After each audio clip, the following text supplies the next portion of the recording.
তৃণমূলের সাধারণ সম্পাদক অভিষেক বন্দ্যোপাধ্যায়কে তীব্র আক্রমণ বিজেপি সাংসদ অভিজিৎ গঙ্গোপাধ্যায়ের। এবার অভিষেকের পোল খুলে দিলেন অভিজিৎ বাবু। কি হয়েছে চলুন দেখে নেওয়া যাক। অভিষেক বন্দ্যোপাধ্যায়ের ডিগ্রি নিয়ে প্রশ্ন তুলে দিলেন অভিজিৎ গঙ্গোপাধ্যায়। তমলুকের বিজেপি সাংসদের দাবি, বেআইনি কলেজ থেকে ডিগ্রি জোগাড় করেছেন ডায়মন্ড হারবারের তৃণমূল সাংসদ। ঘটনাটির সূত্রপাত পানিহাটির রহস্য মৃত্যু ঘিরে। গত মঙ্গলবার পানিহাটিতে প্রদীপ কর নামের একজনের দেহ উদ্ধার হয়।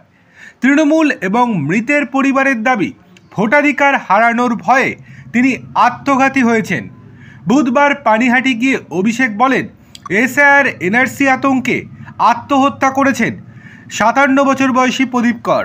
নির্বাচন কমিশন এবং বিজেপিকেও নিশানা করেন অভিষেক। তিনি বলেন, জ্ঞানেশ কুমারের বাবার নাম আছে ভোটার লিস্টে, দেখাতে পারবেন? স্বরাষ্ট্রমন্ত্রী অমিত শাহ সার্টিফিকেট দেখাতে পারবেন?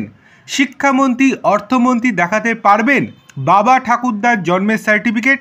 অভিষেক আরও বলেন, বিজেপির লোকেরা এখানে এলে বাবা ঠাকুরদার সার্টিফিকেট চাইবেন, না দিতে পারলে বেঁধে রাখবেন, গায়ে হাত তুলবেন না। আমরা কারোর গায়ে হাত তোলায় বিশ্বাস করি না। বলবেন বাবা ঠাকুরদা দিদিমার সার্টিফিকেট নিয়ে আয়, তারপর ছাড়বেন। এই বিষয়ে বৃহস্পতিবার মুখ খোলেন পদ্ম সাংসদ।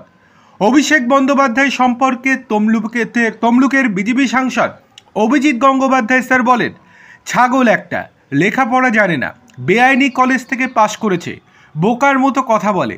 যে লোকটাকে গাছে বেঁধে রাখবে সে কিভাবে সার্টিফিকেট নিয়ে আসতে যাবে? যে লোকটাকে আপনি গাছে বা ল্যাম্পপোস্টে বাঁধবেন সে যাবে কি করে?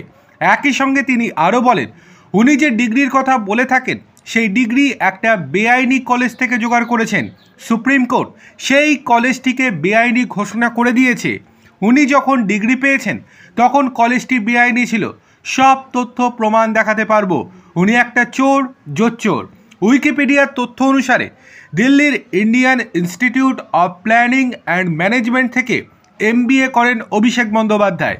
2008 থেকে 2014 পর্যন্ত এই সংস্থাটি নানা বিতর্কে জড়ায়। ভুয়ো প্রচার এবং প্রতারণার অভিযোগ ওঠে। দিল্লি হাইকোর্ট ঘোষণা করে যে IIPM এর UG বা PG কোর্সের স্বীকৃতি নেই। 2015 সালে UGC এবং AITCর মতো সংস্থা IIPM এর স্বীকৃতি বাতিল করে দেয়।